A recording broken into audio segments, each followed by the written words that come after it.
people is another thing. I ain't got no dog in this fight because I don't have children. I ain't got no stepkids. I ain't got nothing. I got nieces and nephews. Them my babies, right? But I saw this TikTok, and this is another excuse me, this is another rage bait at its finest.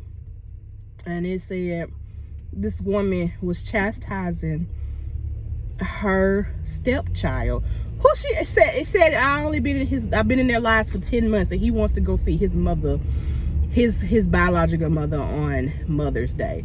And she is chastised. She's like, she wasn't in your life. She hasn't been in your life. And I've been doing all of this and I've been there. How dare you want to go see your mom on Mother's Day?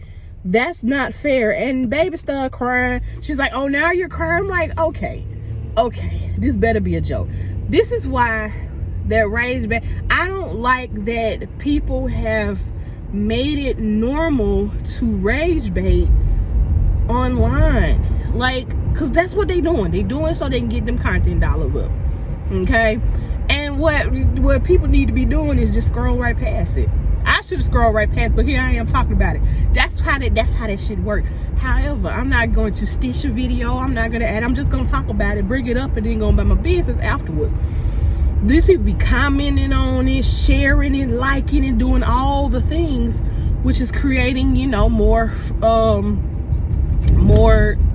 engagement with that video, which is what the poster, what they want. And instead of doing like I do and just talk about it separately, don't even stitch it, just talk about it separately, because don't even bring the attention to the video in which we're talking about. Describe it and then go on, right?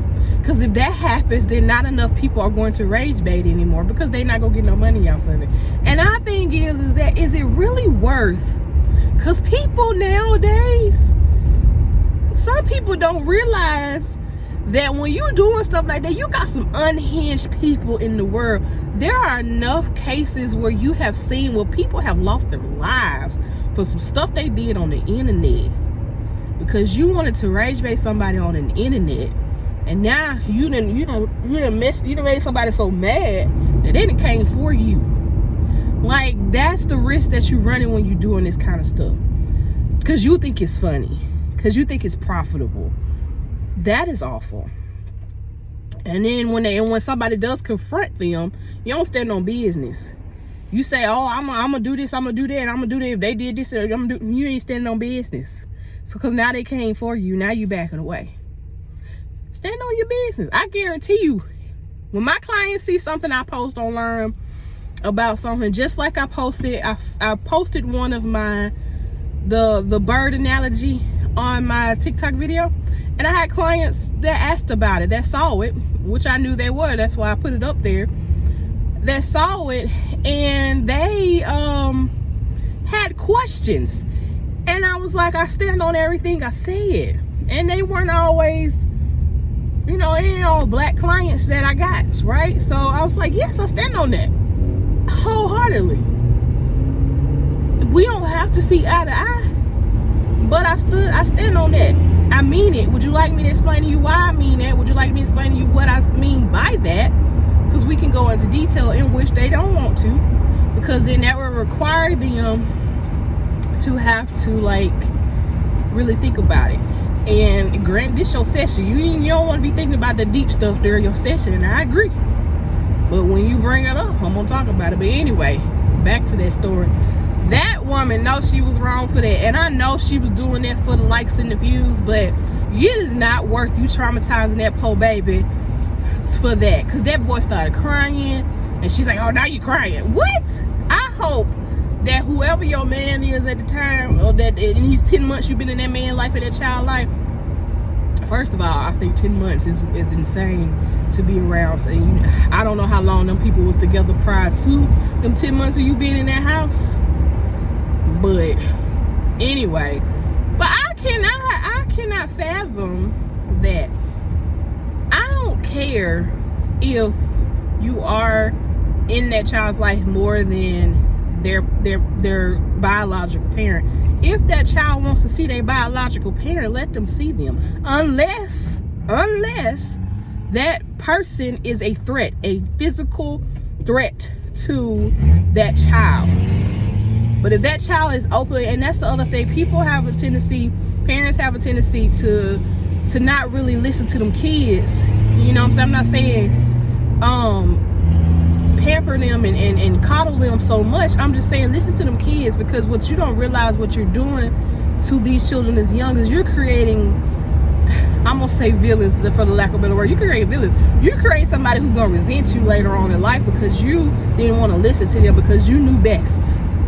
Because, oh no, I know what's better for you. Not that I want to listen to you to figure out why what your opinion is. No, you're a child. You don't know no better. And that's why we got the kids that we got today, and these teenagers and these older adults that we have today, because you got back in. Because back when you were a child, your parents said, oh, I know what's best for you. I know I'm right all the time. You are wrong. Damn your feelings. So that's what that woman gonna do to that poor baby. She told that baby basically, damn your feelings, I'm your mother, even though I'm your stepmother, even though she may not even be there next year. And after her husband or boyfriend or whatever it is that who she living in that house with, whose child that is, after they see that, I hope like hell he be like, oh, you will not talk to my child like that. And then now you ain't his stepmama at all. But you know what? No, I don't. I don't hope that. I don't hope anything that ain't got nothing to do with me on anyway. I ain't wishing to know nobody that ain't got nothing to do with me, because that ain't my business. But they put it out there. And that's the other thing. How you gonna sit there and talk about, these people be getting so mad when you start responding to the stuff that they put, because they thought that you thought that they were gonna be on your side, and then you realize these folks ain't on your side. Now you lashing at everybody. First of all, you put it out there. Second of all, I don't know why you thought that chastising a child who wants to see their parent was gonna give you the right for people to be on your side. Baby, bye. Anyway, I got to go to work.